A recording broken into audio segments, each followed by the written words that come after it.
নবীজি একদিন ডাকলেন হযরতে আলীকে, আলী এখানে বসো, আমার এখানে বসো। দুজনকে বসালেন। নবীজি বলছেন, ওমর, আলী, আমি মরে গেলে একটা লোক আসবে মদিনায়, তার নাম হলো ওয়াইস আল কারনি, তার নাম ওয়াইস, বড় ইয়ামানের কারন গোত্রে। ওকে ওই পাগলাটা যদি আসে, ও ওমর, তুমি তোমার জন্য দোয়া নিবা। আলী, তোমার জন্য ওয়াইস আল কারনিকে বলবা তোমার জন্য দোয়া করতে। সুবহানাল্লাহ বলেন, জোরে বলেন না সুবহানাল্লাহ। ওয়াইস আল কারনি যদি আসে, তাকে বলবা তোমার জন্য দোয়া করতে। এভাবে চলে গেছে দীর্ঘদিন। রাসূল পাক ইন্তেকাল করলেন। একবার হজ্জের মৌসুমে হযরত ওমর হজ্জে গেলেন।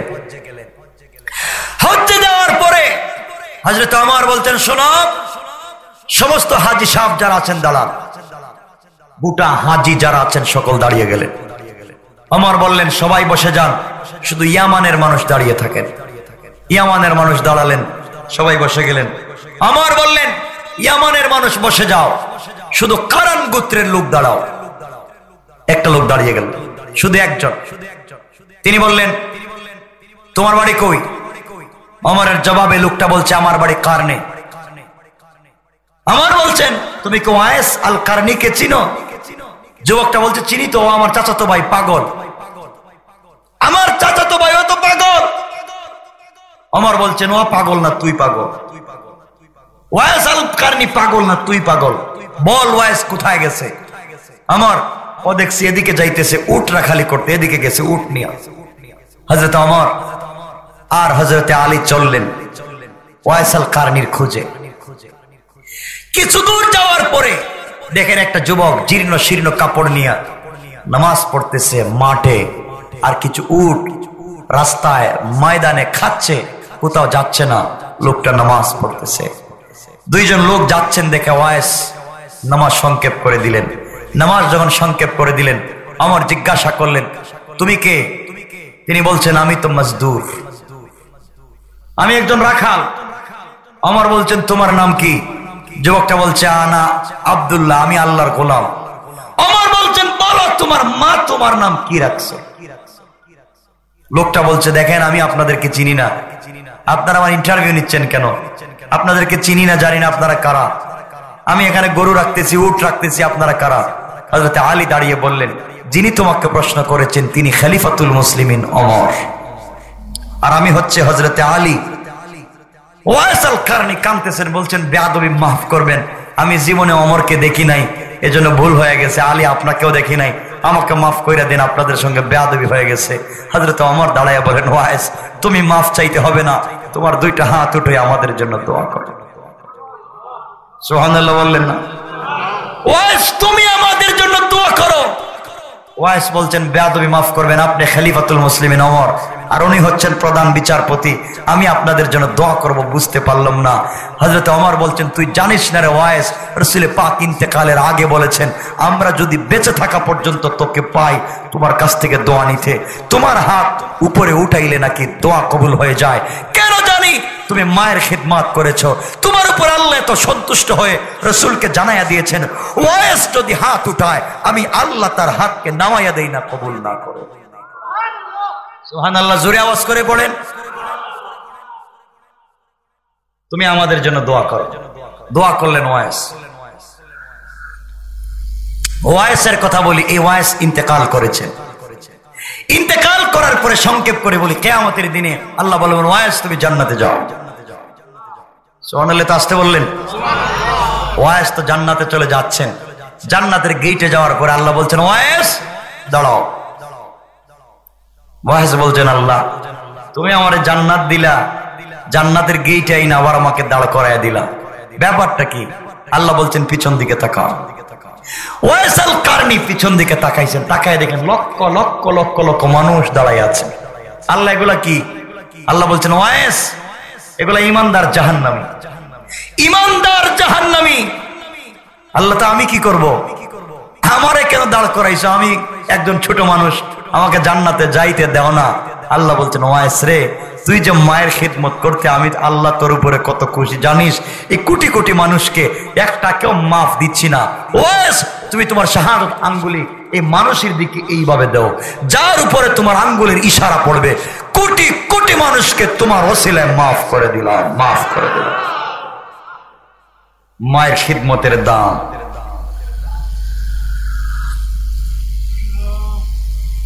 কথা বুঝতেছেন আমার? আপনাদের মনে হয় কষ্ট হচ্ছে? কষ্ট হচ্ছে না? লম্বাও করা যাবে না, 11টার উপরে হয়ে গেছে। আমার বন্ধুগণ, এবার কথা শোনেন, সামনের দিকে যাই, কি বলতে চাই শোনেন। এই খিদমাতের কারণে আল্লাহ তার আওয়াজকে জান্নাতে পৌঁছে দিয়েছেন। মনোযোগ দিয়ে কথাগুলো শোনেন, কথাগুলো শোনেন আপনারা। রাসূল পাক গেলেন জান্নাতে, ঘুরলেন, এরপরে গেলেন সিদরাতুল মুনতাহায়। কোথায় গেছেন সবাই বলেন? সিদরাতুল মুনতাহায় যাওয়ার পরে আমার নবী তো মুস্কি মুস্কি হাসেন। জিবরিল আমিন বলেন, ইয়া রাসূলুল্লাহ, এবার আপনি হাসেন কেন?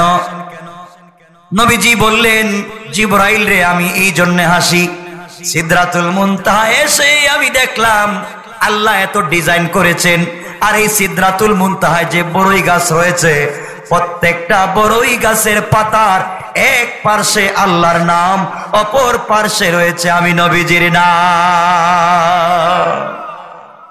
এই জন্য আমি খুশি, আল্লাহ যে আমার এত ভালোবাসে, গোটা আসমান আমার নাম দিয়ে ডিজাইন করেছে, সিদরাতুল মুনতাহাটা আমার নাম দিয়ে ডিজাইন করেছে।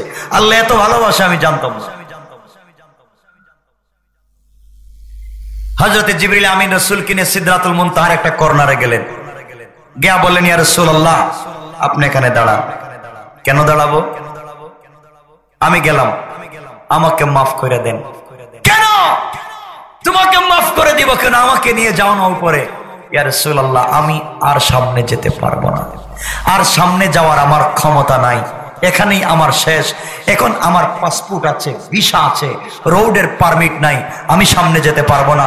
এই সিদরাতুল মুনতাহা থেকে আরশে আজিম পর্যন্ত যে রাস্তা আল্লাহ নিজে করেছেন, একমাত্র তার জন্য আর আপনার জন্য আমার যাওয়ার হুকুম নাই।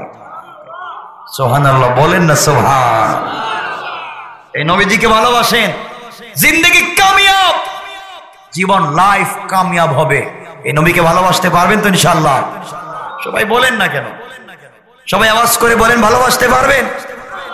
আরে ভালোবাসলে কেমন জান্নাত শোনেন। এখন নবীজি আছেন সিদরাতুল মুনতাহায়। কোথায় আছেন? কোথায় যাবেন? কোথায় যাবেন? আরে আরশে আজিমে। কোথায় যাবেন? মনে আছে তো?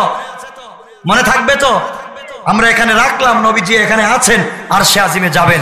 এখন এখান থেকে আপনাদেরকে বুঝাইয়া দেই, নবীজিকে ভালোবাসেন, নবীজি এখন আরশে আজিমে যাচ্ছেন, সম্মান কমছে না বাড়ছে? সবাই বলেন না? সবাই বলেন। নবীর সম্মান বেড়ে গেছে, নবীর সম্মান বেড়ে গেছে আল্লাহর সাথে বন্ধুত্ব করার কারণে। আমরা যদি সেই নবীর সাথে বন্ধুত্ব করি, সম্মান কমবে না কমবে? সবাই বলেন। তাহলে কেমন বাড়ছে একটু বুঝাইয়া দেই, কেমন বেড়েছে একটু বুঝাইয়া দেই। বাহিরে কে কথা বলবেন না আপনারা, শোনেন। এক সাহাবীর নাম সাদ আস-সালামি। নাম কি? সাদ। বেলালের মতো কালো, বেলাল যেমন কালো, সাদও কালো, ঠোঁট মোটা, পাও ফাড়া, দাঁত বের হয়ে যায়, রেল লাইনের মতো ফাড়া ফাড়া পাও, চোখটা ছোট ছোট, একবারে কালো যাহাকে বলে। এরপরে কৃতদাস গোলাপ, বয়স 35। কত? বিয়া করে নাই। কি করে নাই? আচ্ছা কোন তো? চোখ ছোট, পাও ফাড়া, দাঁত বের হয়ে যায়, ঠোঁট মোটা, দেখতে কালো। এই লোকটার কাছে মেয়ে বিয়ে দিবেন? কিছু কথা কয় নাকি? না, দিবেন না। কারণ লোকটার ডাইস ঠিক নাই, ডিজাইন ঠিক নাই, দেখতে সুন্দর নাই, কেউ তার কাছে মেয়ে বিয়ে দিতে চায় না। কিন্তু তিনি নবীজির সাহাবী। না সুবহানাল্লাহ। আগামী বছর কেমন? আরো জোরে বলেন। কালো মানুষ তো কেউ মেয়ে বিয়ে দিতে চায় না। হযরতে সাদ আস-সালামি নবীজির বাড়ি থেকে বাইরে হয়েছেন, বাড়িও নাই, গড়ও নাই, জামা কাপড়ও নাই, ব্যাংক ব্যালেন্সও নাই, দেখতে কালো, শিক্ষা দীক্ষাও নাই, কিচ্ছু নাই। এরপরে বয়স 35, মেয়ে বিয়ে দিবে? রাস্তায় গিয়ে বসে আছে, কাঁদতেছে একা একা। আরে আমার জীবনে বিয়ে শাদিও নাই, জীবনে কি করলাম, কিন্তু রসুলের সাহাবী একটা মানুষ তো আমার কাছে মেয়ে বিয়ে দেয় না, এভাবে দিন কাটে নাকি? বৈশা বৈশা নিরাই কাঁদতেছে একা একা। এই রাস্তা দিয়ে যাচ্ছেন দিনের নবী, বিশ্ব নবী মুহাম্মদুর রাসূলুল্লাহ। সবাই পড়েন না, একটু চিৎকার করে পড়েন না সাল্লাল্লাহু আলাইহি। নবী যাচ্ছেন বাজারে, আমার নবীজি বাজারে যাচ্ছেন, রাস্তার মধ্যে গিয়ে দেখে কালো সাহাবী সাদ সালামি কান্দে। নবীজি পিছন দিক থেকে দুইটা হাত বাড়াইয়া নিজের পরিচয় না দিয়া চুকে এভাবে চাপ দিয়া ধরছে। নবীজি কেমন বিনোদন করতেন দেখেন, আর নবীজির সঙ্গে ভালোবাসা থাকলে কেমন সম্মান বেড়ে যায়। চাপ দিয়া যখন ধরছে, নবীজি কণ্ঠস্বর পাল্টাইয়া বলছেন, বলো তো কে? আমি কে ধরছি? সাহাবী ডাক দিয়া বললেন, কে তুমি? তোমাকে চিনতে পারি না, গলার আওয়াজও চিনি না। নবীজি বললেন, বলো তুমি কে, আমি কে ধরছি? সাহাবী বলছেন, ভাই তুমি আমারে ছাইড়া দাও, মনের ব্যথা নিয়ে এখানে বৈশা বৈশা কাঁদতেছি, আমাকে কষ্ট দিও না। যদি আমাকে কষ্ট দেও, আজকে ঈশার নামাজ পড়ে নবীজির কাছে বিচার দিব। কার কাছে বিচার দিব? আর ধরছে কে? সুবহানাল্লাহ কয় না? নবীজির কাছে বিচার দিব, ধরছেই তো নবীজি। নবীজি বলেন, বলো। আমাকে বলেন, আমাকে যদি না বলেন কে ধরছেন, আমি কিন্তু বিচার দিয়ে দিব। নবীজি হাতটা একটু হালকা করছেন। সাহাবী কই, কে রে এত শক্ত করে আমারে ধরলো? আস্তে আস্তে হাতটা আটাইয়া নবীজির মুখের কাছে নিয়েছে। মুখে হাত দেয়া দেখে এত সফট চেহারা, আমার নবী চা তো আর কারো নাই। এত নরম শরীর, এটা তো বিশ্ব নবীর ছাড়ার কারণ। হাত দিয়ে পিছন দিকে ধরে রাখো, ধরছি। আপনি পরিচয় দেন না, না আপনি তো বিশ্ব নবী। সুবহানাল্লাহ খান, চিনা পালাইছিস না? ধরছি, এতক্ষণ আপনি ধরছেন, এখন আমি ধরছি। নবীজি বলেন, ছাইড়া দেখো, ছাড়ুন না। কেন? ইয়া রাসূলুল্লাহ, আপনার বুকটা আমার পিঠে লাগাইছেন না, একটু জোরে একটা ছাপ দেন না। আপনার বুকটা আমার পিঠের সঙ্গে লাগাইয়া দেন। আপনার বুকটা যদি আমার পিঠে লাগা যায়, আল্লাহর কসম, এই পিঠকে আল্লাহ জাহান্নামের আগুন দিয়ে জ্বালাবে না, জ্বালাবে না। নবীজি চাপ দিয়ে ছেড়ে দিলেন। নবীজি বলেন, কি রে কান্দিস কেন?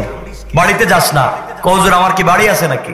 আমি আপনার বাড়িতে ঘুমাই, তো কান্দিস কেন? কান্দিব না মানে 35 বছর বয়স হয়ে গেছে গা, একটা মানুষ আমার কাছে একটা মেয়ে বিয়ে দেয় না, আমি কি একা একা থাকতে পারি? এত বয়স হয়েছে, কালো মানুষ, দেখতেও খারাপ। নবীজি বলছেন, কি তাইলে বিয়ে টিয়ে করবে? করতে তো মন চায়, কিন্তু কেউ মেয়ে বিয়ে দেয় না। হুজুর, একটা গরিব মেয়ে হইলেও চলবে। সুবহানাল্লাহ, সবাই বলেন না সুবহানাল্লাহ। হুজুর, একটা গরিব মেয়ে হইলেও চলবে, কিন্তু কেউ তো বিয়ে দেয় না। একটা কালো হইলেও চলবে আমার মতো, এরপর একটা বিয়ের দরকার। নবীজি বললেন, ছাড়, বিয়ে তো করতে চাও, পছন্দ আছে কোন মেয়ে? পছন্দ মানি আমি কি পছন্দ করবো কাউরে? আর আমারে কেউ পছন্দ করবে? বিয়ের নাম নিলেই তো মারবে। এই চেহারায় কেউ মেয়ে বিয়ে দিবে না। নবীজি বলেন, সাপ, টেনশন করিস না, তুই আমাকে বল কোন মেয়ে পছন্দ থাকলে আমি নিজে তোর বিয়ার প্রস্তাব দিব। এত আসতে বললেন, সুবহানাল্লাহ, জোরে বলেন না। আরে আমি বিয়ের প্রস্তাব দিব, আমি বিশ্ব নবীর, আমি বিয়ের প্রস্তাব দিব। সত্যি কইতেছেন তো? নবীজি বলেন, হ্যাঁ সত্য। কয় হাত দেন, বিশ্বাস হয় না, হাত দেন। নবীজির হাত ধরে কোন সত্য কথা কোন, আপনি কইবেন তো? নবীজি বলতেন, সাত কথা দিলাম, তোমার বিয়ের প্রস্তাব আমি দিব। সবাই বলেন না সুবহানাল্লাহ। সাদ সালামি চিন্তা করে, নবীজি যদি বিয়ের প্রস্তাব দেয়, তাহলে এই প্রস্তাব ফিরিয়ে দেওয়ার মতো মানুষ তো পৃথিবীতে নাই। কথা কোন না? আছে। তাইলে নবীজি যখন বিয়ের প্রস্তাব দিবেন, তাহলে গরিব মেয়ের কথা কইয়া লাভ নাই, কালো মেয়ের কথাও কইয়া লাভ নাই। তাহলে বলবো একবারে বিশ্ব সুন্দরীর নাম, আর বলবো সব থেকে বড় শিল্পপতির নাম। সুবহানাল্লাহ। ইয়া রাসূলুল্লাহ, আমার একটা মেয়ে পছন্দ আছে, বইলা দিমু? নবীজিকে কয়া দে। সত্যি? হ্যাঁ। ওই যে আপনার এক সাহাবী আছে না, মদিনায় বাড়ি, কে? ওই যে শিল্পপতি, হাজার হাজার কোটি টাকার মালিক। কয়া আছে তো? ইয়া রাসূলুল্লাহ, তার একটা মেয়ে আছে, একটা মাত্র মেয়ে। মেয়ের উপাধি হুরে মদিনা, মদিনার হুর। না সুবহানাল্লাহ, বাদ দিয়ে দেন। মদিনার হুর, বিশ্ব সুন্দরী, যে মেয়েটাকে একবার জন্য কোটি কোটি টাকা ছেলেরা খরচ করে একটা নজর দেখতে চায়, ইয়া রাসূলুল্লাহ এই মেয়েটা নাকি অনেক সুন্দরী, আমার এই মেয়েই পছন্দ। চিন্তা করছেন আপনারা কিছু? এই বিশ্ব সুন্দরের শিল্পপতির মেয়ে পছন্দ। নবীজি কয় আর পাইছো না? না, তুমি কালো, ঘর নাই বাড়ি নাই, ঠুট মুটা, বেটে, এই হাবশি, গুলামো, আর এই মেয়েরা কয় আমার পছন্দ না। তো আপনি না প্রস্তাব দিবেন? তো আপনি প্রস্তাব দিলে ফিরিয়ে দেওয়ার শক্তি আছে? সুবহানাল্লাহ বললেন না? দেন দেন, প্রস্তাব দেন, আমি রাজি। নবীজি বলেন সাদ, তুমি তো আমাকে বিপদে ফালাই দিলা। ও বেচারা শিল্পপতি, বেচারার মেয়ের উপাধি হুরে মদিনা, তোমার বিয়ের প্রস্তাব কয় দরকার নাই, আপনি আমার সাথে ওয়াদা করছেন বিয়ের প্রস্তাব দিবেন, দিলে দেন, না দিলে নাই। নবীজি বলেন কাউরে ওয়াদা দিয়া তো মিস করি না, তাহলে তোমার বিয়ের প্রস্তাব আমি দিতেছি। সুবহানাল্লাহ, আরো জোরে কান। সাদ এদিকে আসো, বসো। তুমি এই সাহাবীর বাড়িতে যাইবা এই মুহূর্তে, গিয়ে আমার পক্ষ থেকে সাহাবীকে সালাম দিবা, সালাম দিয়ে বলবা আমি নবীজি বলেছি তার মেয়েকে তোমার কাছে বিয়ে দিতে। ইয়া রাসূলুল্লাহ আমি যাইতে রাজি, যাওয়ার পরে কি আমি আসতে পারব না? মাইরে ফেলাই দিব। আমি মায়ের ছাড়া তো কোনো পথ নাই, গেটের ভিতরে আটকে যদি মায়ের দেহে আমার কে দেখবে? আমি বেচারা বাড়ি ঘর নাই, কেউ কাঁদবে না আমার জন্য। রাসূল বলেন যাও, তোমার জন্য আমি দোয়া করব। একটা জোরে কন্যা কুমরাইলের মুসলমান, জোরে বলো না সুবহান। যাও। সাহাবী কয় হুজুর তাহলে 2 রাকাত নামাজ পড়ে যাই, যদি বিপদে পড়ি আল্লাহ বাঁচাইবো। কয় পড়। নামাজ পড়া দৌড়। বাড়ির গেটে গিয়া কই বাড়ির ভিতরে শিল্পপতি আছেন? কে রে বাবা এত জোরে ডাক দে? শিল্পপতি সাহাবী বাইরে আসছেন দোতলা থেকে নিচতলা। কে? আমারে চিনবেন না, আপনি সামনে আসেন। সুবহানাল্লাহ বলবেন না? আরে জোরে বলেন না সুবহানাল্লাহ। কাছেন সাহাবী আসছে সামনে, রাসূলের সালাম নেন। ওয়া আলাইকাস সালাম ইয়া রাসূলুল্লাহ। কেন আসছো? আল্লাহর নবী, বিশ্ব নবী, আল্লাহর বন্ধু, আমার নাম সাদে সালামি, আপনার কাছে পাঠাইছে আপনার মেয়েকে আমার কাছে বিয়ে দিবেন। দিবেন কয়া দিছে দৌড়, পিছন দিকে আর তাকায় না, তাকায় না যদি মাইর খায়। ও ভাই দৌড়। সাহাবী কয় বললো কে দৌড়ায় কে? দৌড়ে গেটের বাইরে কয় হুজুর আপনার ভাল লাগলে মেয়ে বিয়া দেন আর দিয়েন না, আমি তো প্রস্তাব দিতে পারছি। বাইরে দাঁড়ায় আস। সাহাবী তো রাগে গুসায়, সাহস দেখতেছে, কালো কুচকুচা, ঠুটমুটা, খাটো, আমার মেয়ের বিয়ের প্রস্তাব দিছে, আবার রাসূলের পক্ষ থেকে এসে বলছে বুঝতেছি না কিছু, এর ধরো। ধরার দরকার নাই, দিছে দৌড়, এক দৌড়ে রাসূলের সামনে হাজির। নবীজি কয় কি রে প্রস্তাব কি দিছিস? কই দিছি তো ইয়া রাসূলুল্লাহ, কিন্তু আমার ভিতরে কলজা নাই, কাঁপতেছে এখনো। কি যে কুদমটা দিছে আমারে, বাহ দেখি কি হয়। এই সাহাবী গরম হয়ে রাগে ঘরের ভিতরে ঢুকছে। স্ত্রী জিজ্ঞেস করছে স্বামী আপনার চেহারা এত কালো কেন, এত গরম কেন? বুঝবা না, মেয়ে আসছে শিল্পপতির মেয়ে হুরে মদিনা। আব্বা জান কি হয়েছে বাবা? আপনি এই মাত্র ঘরের বাহিরে গেলেন, হঠাৎ কার সঙ্গে কথা বলে আপনার চেহারা কালো হয়ে গেছে, রাগ করলেন বাবাকে? মা তুমি শোনার দরকার নাই, তুমি শুনলে আমার মতো তোমার মাথা খারাপ হয়ে যাবে। ও বাবা আমাকে বলা লাগবে? মা তোমার শোনার দরকার নাই, বলতে হবে বাবা, আমি বলছি বলো। সাহাবী বলছেন মারে একটা কালো, একবারে কালো, নিরেট কালো, এর মধ্যে হাবশি গোলাপ, ঘর নাই বাড়ি নাই, কৃতদাস, আয়েশা তোমার বিয়ের প্রস্তাব আমারে দিছে। এ কথা শোনার পরে আমার রক্ত মাথায় উঠে গেছে। মেয়েটা বলছে আব্বা জান এটা জানি, আমি শুনেছি ছেলেটা বিয়ের প্রস্তাব দিয়েছে, তোমার রাগ উঠারই কথা, কিন্তু বাবা আমি জানতে চাই ছেলেটা কি তার পক্ষ থেকে এসে তোমাকে বিয়ের প্রস্তাব দিয়েছে না আমার নবীর পক্ষ থেকে আসছে? আর জোরে বলেন না, জোরে বলেন না সুবহানাল্লাহ। বাবা আমি তো শুনেছি, চিৎকার করে যুবকটা বলতেছে আল্লাহর নবীর পক্ষ থেকে আয়েশা আমার বিয়ের প্রস্তাব দিয়েছে, তা কি সত্য? বলে হ্যাঁ মা সত্য, তো আল্লাহ রাসূলের নাম বলছে।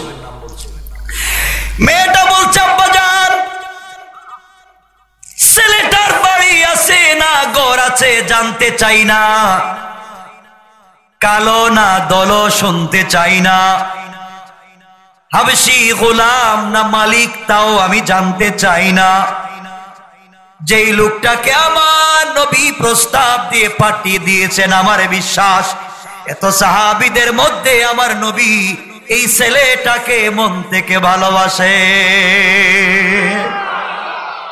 আর যে যুবকটাকে আমার নবী ভালোবাসে, আমার জন্য পছন্দ করে প্রস্তাব দিয়ে পাঠিয়েছে, বাবা দুনিয়ার সৌন্দর্যের দরকার নাই, দুনিয়ার টাকা পয়সার দরকার নাই, ওই কালোর সঙ্গে যদি আমি জীবন কাটাইয়া দেই বাবা, আল্লাহ নবীর সাহাবীকে নিয়ে জঙ্গলে থাকতে পারি, কারণ ওর পিঠের সঙ্গে নবীজির বুক মুবারক লেগেছে। ও যখন কিয়ামতের দিনে আমার নবী জান্নাতে চলে যাইবে, ওই সাহাবীকে নিয়ে জান্নাতে যাবেন, আমি যদি তার স্ত্রী হয়ে যাই, আমি নবীজির সঙ্গে জান্নাতের ভিতরে চলে যাব। সুবহানাল্লাহ পড়ে। বাবা আমি আর কিছু চাই না, আমি কিন্তু ম্যাচিউরড, আমার বয়স আছে, তুমি যদি বিয়ের প্রস্তাব নিয়ে রাসূলের কাছে না যাও, আমি নিজে চলে যাইব। আমি দুনিয়ার কিচ্ছু চাই না, ছেলে কালো না ধলো আমি জানতে চাই না, আমি শুধু জানতে চাই আমার নবী বলেছেন নবীর কথাকে সঠিক রাখতে হবে। আমি নবীজিকে ভালোবাসি, নবীজির জন্য জীবন দিতে পারি, নবীজি ছেলেকে পছন্দ করেছেন, আমি রাজি। সুবহানাল্লাহ বলেন। এমন মেয়ে আছে কোমরাইলে? হ্যাঁ, না কয় কেন? বদনাম করতেছে কেন? না থাকলে কি সমাজ চলে নাকি? আছে। আল্লাহ সবাইকে দ্বীনের জন্য কবুল করুক। জোরে আওয়াজ করে পড়ে না আমিন। সাহাবী বলছেন মা তুমি যাওয়ার দরকার নেই, আমি যাচ্ছি রাসূলের কাছে। এই সাহাবী রাসূলের কাছে যাইতেছেন, কাছাকাছি পৌঁছে গেছেন, নবীজির কাছে কিন্তু সাদ বসে আছে। ইয়া রাসূলুল্লাহ ওই যে আসতেছে, আমি গেলাম কিন্তু মনে হয় মারার জন্য আসতেছে আমার, আমি গেলাম। সুবহানাল্লাহ বলেন না। ইয়া রাসূলুল্লাহ আমি ভাগতেছি, ওই যে আসতেছে। নবীজি বলেন বল আমি দেখি কি হয়। ইয়া রাসূলুল্লাহ আপনি বসতেছেন বসার জন্য না, এসে আমাকে আপনার সামনে মারি শুরু করে দিব। যে রাগ করছে আমার সাথে, নবীজিকে বসো, যত বড় ব্যক্তি হোক আমার সামনে আসলে রাগ থাকবে না। নবীজি বসা, সাহাবী এসে সালাম দিয়ে বলছেন ইয়া রাসূলুল্লাহ আপনি কি কালো সাদরে পাঠাইছেন? পাঠাইছি তো। আপনি কি বিয়ের প্রস্তাব দিয়েছিলেন? দিয়েছি তো। ইয়া রাসূলুল্লাহ আমার স্ত্রী রাজি, আমিও রাজি, আমার মেয়েও রাজি। সুবহানাল্লাহ বলেন। সাহাবী সালাম ইয়া রাসূলুল্লাহ সব রাজি, আমি কিন্তু রাজি আছি। সুবহানাল্লাহ বলেন না। আমি রাজি, কাম সারা, আমারে কেউ দেখতে পারে না, এখন বিশ্ব সুন্দরী শিল্পপতির মেয়েরে বিয়ে করতে রাজি, আমার কোনো টেনশন নাই। নবীজি বললেন বাড়ি আছে? বাড়ি মানে কি? বিয়ে করে বউ নিয়ে কই থাকবা? কমা আপনি না আমার অভিভাবক, তাহলে আমার বাড়ির দরকার কি? আপনার বাড়িটা আমার দিয়ে দিবেন। আপনি আমার অভিভাবক, আমার বাড়ির টেনশন কে আপনি দিবেন। নবীজি আচ্ছা বাড়ির ব্যবস্থা করলাম। স্যার তো বউ যে বিয়ে করবা মোহর দেওয়ার টাকা আসেনি? মোহর মানে কি? আজকে 3 দিনের ভিতরে একদিনও খাই নাই। আপনি মোহরের কথা কন, কোন খাও নাইতে বউরে খাওয়াইবা কেমনে? আমি জানি না, প্রস্তাবকে আমি দিছি, আপনি তো দোয়াইছেন আমারে দিয়ে, ব্যবস্থা আপনি করবেন। সুবহানাল্লাহ বলেন না সুবহানাল্লাহ। ভালোবাসা। নবীজি বললেন সাদ আমি কে ঠেকলাম, সব কি আমি দিব? আপনি দেওয়া লাগবে। নবীজি বলছেন এক কাজ করো, মোহর দেওয়া লাগবে। মোহরের টাকা আছে? কয়েক টাকাও নাই। কয়েক টাকাও নাই দিলে বিয়ে কেমন হইব? টাকা জানি না আপনি কেমনে দিবেন, বিয়ে আমারে করাই লাগবে, আর এই মেয়েরই বিয়ে করা লাগবে, টাকা আপনি দেওয়া লাগবে। সুবহানাল্লাহ নাই? নবী কয় তাও যা, একজন সাহাবীর নাম কইতেছি, সাহাবীর নাম সাইয়্যিদ ইবনে আব্দুর রহমান, মদিনার সেও শিল্পপতি। তার কাছে গিয়ে বলবা আমি নবীজি বলেছি 200 দিরহাম তোমাকে দেওয়ার জন্য। গেছে যা বলছে ভাই, নবীজি বলছেন 200 টাকা আমারে দিতে। উনি বলছেন নবীজি 200 টাকার কথা বলছেন, কম তো দেওয়া যায় না। তিনি আরো বাড়াইয়া দিলেন। জোরে বলেন না সুবহানাল্লাহ। 200 টাকা নিয়ে আসছে। ইয়া রাসূলুল্লাহ 200 টাকা। 200 টাকা মোহর হবে না, আরো 200 টাকা লাগবে। কখন কার কাছে যাইবো? আমার 2 মেয়ের জামাই। 2 মেয়ের জামাই যাকে দেখলে আসমানের ফেরেশতারা লজ্জা পায়, যে রাস্তা দিয়ে হেঁটে গেলে আল্লাহ মুস্কি হাসেন, হযরত ওসমানের কাছে গিয়ে আমার নাম বলে বলবা 200 টাকা দেওয়ার জন্য। তিনি গিয়ে বলছেন ভাই ওসমান, আল্লাহ রাসূল আমাকে বলছেন আমাকে 200 টাকা দেওয়ার জন্য। এই কথা বলার পরে হযরত ওসমান বলছেন নবীজি পাঠাইছেন 200 টাকার জন্য, আমি বাড়াইয়া দিলাম। যাও। কত হইছে? কত হইছে? ইয়া রাসূলুল্লাহ নেন 400 টাকা। নবীজি বলেন এই 400 টাকা তুমি মোহর দিয়া দাও। মোহর হয়ে গেছে। ইয়া রাসূলুল্লাহ এখন মোহর তো হয়ে গেছে, ঘর তো আপনার আছে, তাহলে বিয়াটা পড়াইয়া দেন না। নবীজি বলছেন এত তাড়াতাড়ি না, বউ আনতে গেলে জুতা লাগবে, কাপড় লাগবে, সোনো লাগবে, পাউডার লাগবে, ক্রিম লাগবে, লাগবে না? কিছু কয় না দেখি এরা, লাগবে না? আরো টাকা লাগবে। আরো টাকা মানে কি? কাপড় চোপড় আমার নাই, আমার দ্বারা হবে না। নবীজি বলছেন ও সাদ, আরো টাকা লাগবে, বউটাই আনতে গেলে টাকার দরকার, এখন টাকা পাবো কোথায়? নবীজি বলছেন সাদ রে, এতক্ষণ ধনী সাহাবীদের কাছে পাঠাইছি, এখন একজন বরকতি সাহাবীর কাছে পাঠাইতেছি। বরকত, গরিব কিন্তু টাকার মধ্যে বহুত বরকত, তার কাছে গিয়ে আমার নাম বলবা আর বইলা বলবা 200 টাকা দিতে। ইয়া রাসূলুল্লাহ কার কাছে? নবীজি বলেন আমার গরিব সাহাবী, আমার মেয়ে ফাতেমার জামাই আলী। যাও আলীর কাছে কে বলবা আমি বলছি 200 টাকা দিতে। হযরতে সাদ আলীর কাছে গেছে 200 টাকার জন্য।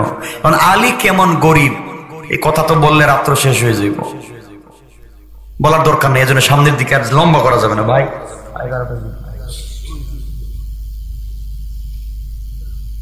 কষ্ট হচ্ছে না আপনাদের? না কয় কষ্ট হয় না। আমার বন্ধুগণ শুনেন, হযরত আলীর কাছে গিয়ে বলছে ইয়ার আলী আমাকে 200 টাকা দাও। আলী তো কেমন গরিব, বললে তো রাত্র শেষ। আলীর গরিবই বাদ দিলাম, শুধু 200 টাকা নিয়ে আসছে। 200 টাকা নিয়ে এসে বলছে ইয়া রাসূলুল্লাহ 200 টাকা নেন, নেন 200। নবীজি বলছেন আমার দরকার নেই, 200 টাকা নিয়ে বাজারে যাও, বাজারে কাপড় কিনবা, স্ত্রীর যা যা লাগে জুতা মোজা সব কিনে আগামীকালকে বউ উঠাইয়া তোমার বাড়িতে নিয়ে যাইবা। থ্যাংক ইউ, আমি রাজি। এখন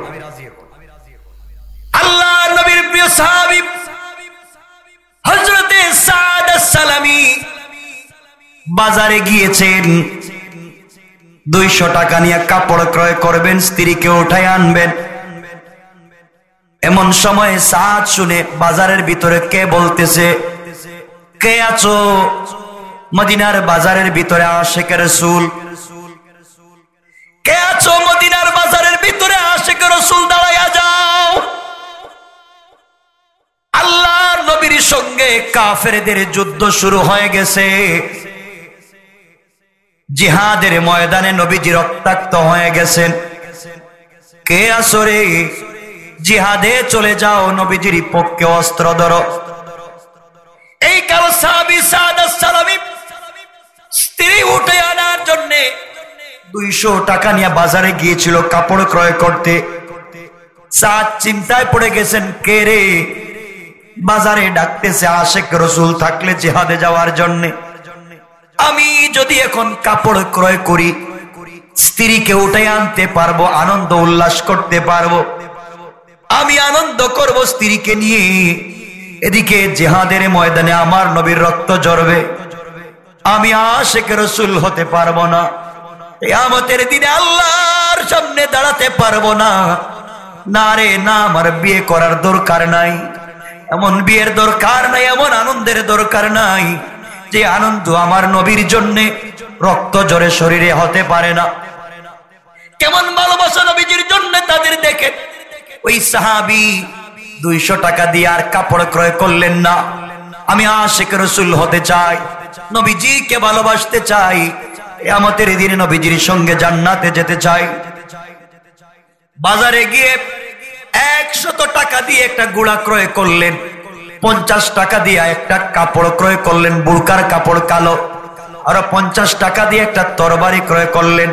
গুড়ার পিঠে সওয়ার হলেন, কালো কাপড় দিয়ে মাথা থেকে পা পর্যন্ত ডেকে হাতে তরবার নিলেন আর বললেন, আল্লাহ আল্লাহর রাসূলের সঙ্গে জিহাদ শুরু হয়েছে, আমি স্ত্রীকে উঠায় আনার চিন্তা বাদ দিলাম। আশিকে রাসূল পরিচয় দেওয়ার জন্য জিহাদের ময়দানে চলে যায়। আল্লাহ আমি যদি শহীদ হয়ে যাই, আশিকে রাসূলের পরিচয় দিয়া যদি মরে যাই, কিয়ামতের দিনে আমি যখন রক্তাক্ত শরীর নিয়ে নবীজির সামনে দাঁড়াবো, নবীজি বলবেন, সাদ রে, স্ত্রী উঠে আনার জন্য পাঠাইলাম, আজকে শরীর রক্তাক্ত কেন? আমি বলবো, ইয়া রাসূলুল্লাহ, একমাত্র আপনাকে ভালোবেসে জিহাদের ময়দানে এসে শহীদ শহীদ হয়ে গিয়েছি, আমার বিশ্বাস আমার নবী আমাকে বুকের সঙ্গে জড়াইয়া নবীজি যেই জান্নাতে যাবে ওই জান্নাতে আমাকে না নিয়ে যাবে না।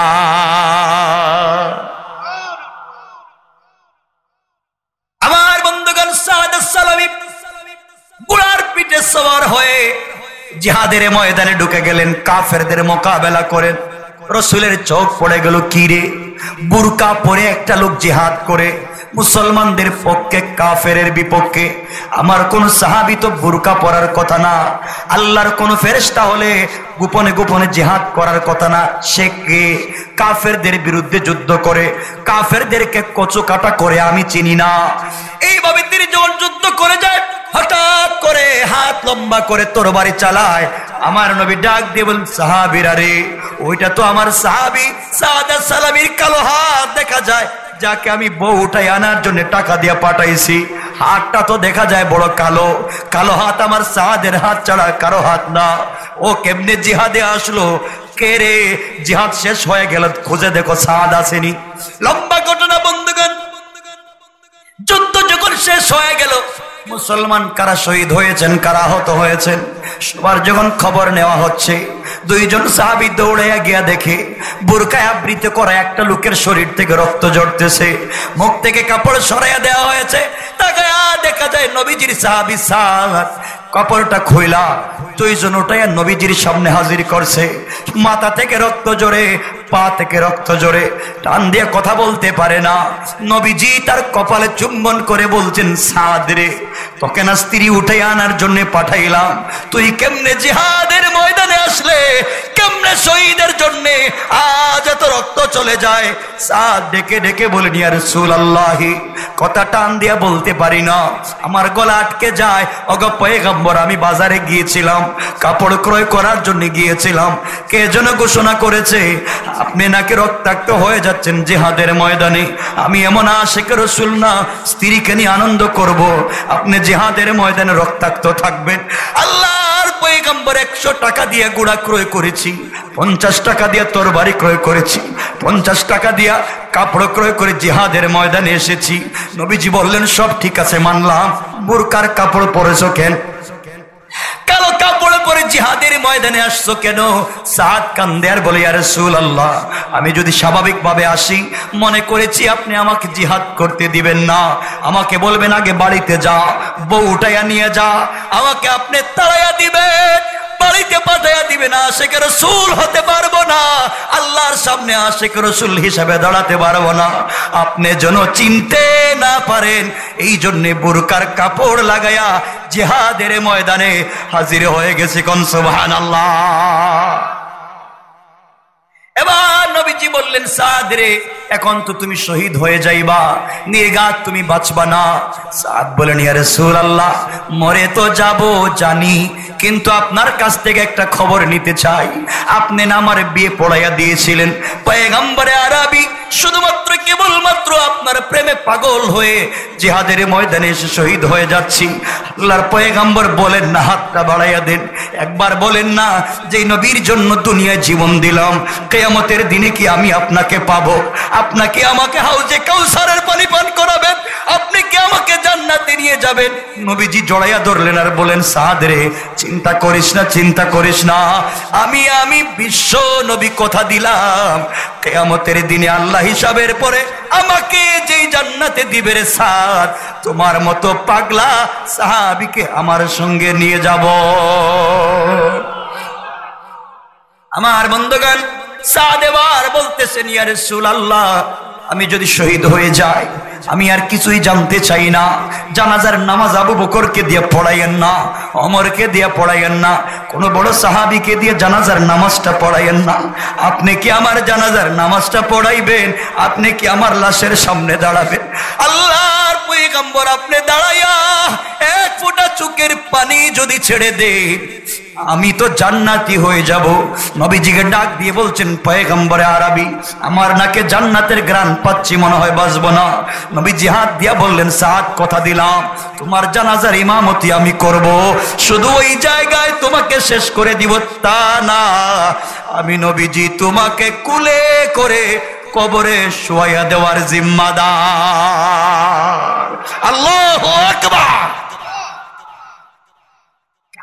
জীবন তাদের সাদ ইন্তেকাল করলেন। লম্বা কথা সংক্ষেপ করে বলি রে মুসলমান, ইন্তেকাল করবার পরে নবীজি কাঁদলেন, দীর্ঘ সময় পর্যন্ত কান্না করলেন। আল্লাহ মানুষকে আমাকে এভাবে ভালোবাসে, জীবন যৌবনকে চেঞ্জ করে দিয়েছে আমার জন্য। আল্লাহ আমার পাগলা সাদকে কিয়ামতের দিন আমি ভুলে যাব না। আমার নবীজি নিজেই জানাজার ইমামতি করলেন। বন্ধুগণ শুনেন, সাহাবায়ে কেরাম দেখেন নবীজি ইমামতি কইরা হাঁটতেছেন, কিয়ামতের মাঠে হাঁটতেছেন, দুই পায়ের উপরে ভর দিয়ে হাঁটতেছেন, দুই পায়ের উপরে এভাবে ভর দিয়ে দিয়ে হাঁটতেছেন, পুরা পা মাটিতে লাগাইয়া হাঁটে না। হযরত ওমর বললেন, ইয়া রাসূলুল্লাহ, আপনি এই জিহাদের ময়দানে দুই পা মাটিতে লাগাইয়া হাঁটেন না কেন? পায়ে কি কোনো ব্যথা পেয়েছেন? কোমরে কি কোনো ব্যথা পেয়েছেন? কোন কাফের কি আপনাকে আঘাত করেছে? দুইটা পা কেন জমিনে লাগাইয়া আপনি হাঁটেন না?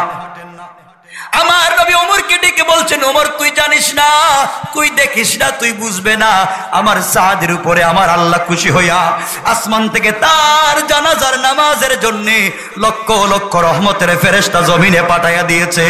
আমি দুইটা পা জমিনে রাখবো, এতটুকুন জায়গা এই জমিনে আর খালি না।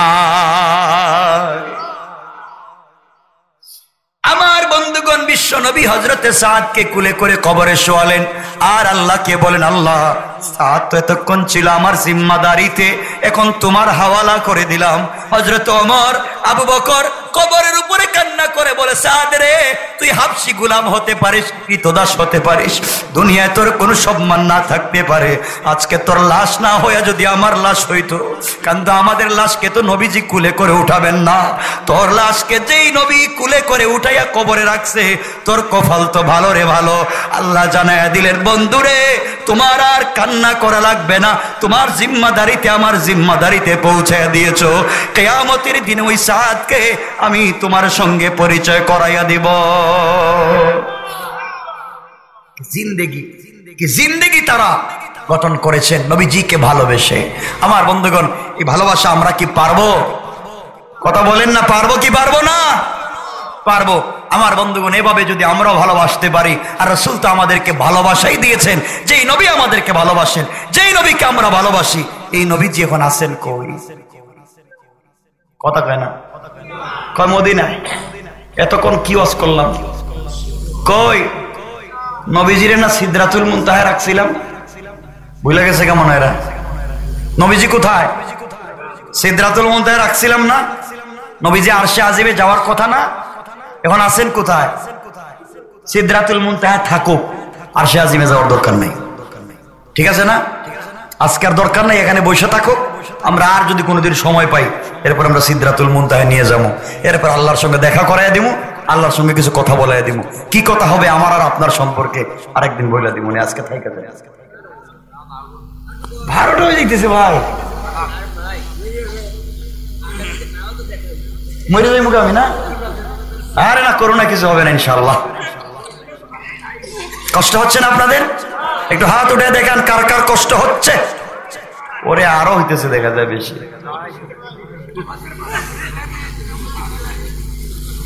আমার বন্ধুগণ, কিন্তু লম্বা করবো না, ভাইগুলা কথা বলতেছে, ভালোবাসি দিল থেকে সবাইকে ভালোবাসি, কথা লম্বা করতে চাই না। আমার নবীজি এখন কই? সবাই জুড়ে বললে কথা বলবো। নবীজি কোথায়? সিদরাতুল, যাইবন কই? আল্লাহর বাড়িতে। কই যাইব? দাঁড়াই আছে, নবীজি দাঁড়াই আছে, সিদরাতুল মুনতাহায় বৈশা আছে। হঠাৎ মনে পড়েছে, আরে আল্লাহ যে কি সম্মান আমারে দিছে, সিদরাতুল মুনতাহায় আমার নিয়ে আসছে। কিন্তু আজকে যদি আমার খাদিজা থাকতো, তাহলে খাদিজার মনটা বইরে যাইতো যে আমার স্বামী আরশে আজিমে গেছে। হঠাৎ নবীজির মনে পড়ে গেছে তায়েফের মানুষের কথা, কত মায়ের দিছে। হঠাৎ আমার নবীজির কাপড়ের দিকে তাকায়, দেখে কাপড়টা ছেঁড়া, ছেঁড়া কাপড়। জুতার দিকে তাকায়, দেখে জুতাটা ছেঁড়া। মনে পড়েছে জুতা নিয়ে কেমনে আল্লাহর বাড়িতে যাই, ছেঁড়া জুতা নিয়ে কি আল্লাহর বাড়িতে যাওয়া যায়? আমার নবীর মনে পড়ে গেছে মুসা কালিমুল্লাহর কথা। মুসা কালিমুল্লাহ আল্লাহর সঙ্গে দেখা করবার জন্য তুর পাহাড়ে গিয়েছিল। আল্লাহ বলেছেন, মুসা ফাখালা না আলাইকা ইন্ন ইন্নাকা বিল ওয়াদিল মুকদ্দাস তাওয়া। আল্লাহ রাব্বুল ইজ্জত ওয়াল জালাল বলেছেন, মূসা রে, তুমি তো তুর পাহাড়ে আসছো আমি আল্লাহর সঙ্গে কথা বলার জন্য। মূসা, জুতা নিয়ে আসা যাবে না, জুতা খুলে আমি আল্লাহরা এই তুর পাহাড়ে ওঠা লাগবে। আমার নবী চিন্তা করলেন সেরা জুতা নিয়া কেমনে আল্লাহর বাড়িতে যায়। মূসাকে তুর পাহাড়ে আল্লাহ যাইতে দিলেন না। আমার নবী সেরা জুতাটা খুইলা খালি পায়ে দাঁড়ায় আছে। আমার আল্লাহ চিৎকার করে ডাক দিয়া বলছে, বন্ধু আমার, আপনি পায়ের জুতা খুলবেন না, তাড়াতাড়ি করে আপনি পায়ের জুতাটা পরেন। বন্ধুরে, আপনি জানেন না আপনার পায়ের জুতার নিচে যে ধূলিকণা গুলা রয়েছে, এই ধূলিকণার দ্বারা আমি আল্লাহ আমার আরশে আজিমকে দামি করতে চাই। বন্ধু, তোমার তো অনেক দাম, তুমি জুতা খুলবা কেন? নবীজি জুতা পরছেন, আল্লাহ স্পেশাল গাড়ি পাঠাইছেন, নবীজি চলে গেছেন আরশে আজিমে। কত জায়গায় চলে গেছেন জানেন? আদনা, দুই আঙ্গুল বাঁকা করলে, ধনুক বাঁকা করলে যত কাছাকাছি আমার নবী আর আল্লাহ সামনাসামনি বসে পর্দা ছাড়া কথা বলেছে। আরো জোরে বলেন। নবীজি যখন বসছেন, আল্লাহকে দেখতেছেন, নবীজি মুস্কি মুস্কি আবার হাসতেছেন। আল্লাহ বলেন, বন্ধু কি রাত্রে না কান্না করছিলা, ঘুমাইয়া ঘুমাইয়া এখন হাসতেছো কেন? আল্লাহ, হাসমু না, তুমি আমার এত ভালোবাসো আমি জানতাম না। তোমার আরশে আজিমে আইসা দেখি তোমার আরশে আজিমের পিলার, ডেকোরেশন আর ছাদ, যেদিকে থাকায় যেখানে তোমার নাম ওখানে আমি নবীজির নাম। তুমি এত ভালোবাসো, সব জায়গায় আমার নাম লিখে দিছো। আল্লাহ বলছেন, বন্ধু তুমি জানো না, তোমার প্রেমে পাগল হয়ে আসমান জমিন লৌহ কলম জান্নাত জান্নাতুল ফিরদাউস হাউজে কাউসার জমজমের পানি যা আছে সব তো তোমার প্রেমে পাগল হয়ে তোমাকেই দিয়ে দিলাম, সব তো তোমাকে দিছি। আবার নবীজিকে আল্লাহ বলছেন, বন্ধু কই আইছো কত? আপনার বাড়িতে। কথাইলে বন্ধু বন্ধুর বাড়িতে গেলে গিফট, উপহার, উপঢৌকন, হাদিয়া, তুফা লইয়া যা। তুমি আমার বাড়িতে কি লিয়ে আইছো? সুবহানাল্লাহ কইবেন না? আপনারা কুমরাইলের মানুষ মেহমান বাড়িতে গেলে কিছু নিয়ে যান না? ওমা খালি হাতে মনে জায়গা আওয়াজে মনে হইতেছে না, নিয়ে যান। আচ্ছা, তো নবীজি গিয়েছেন আরশে আজিমে আল্লাহর বাড়িতে। আল্লাহ জিজ্ঞাসা করতেছেন, বন্ধু খালি হাতে? কয় না না, আমার কি বোকা ভাবছেন নাকি? আমি খালি হাতে আসছি, আমি নিয়ে আইছি। সুবহানাল্লাহ বলবেন না?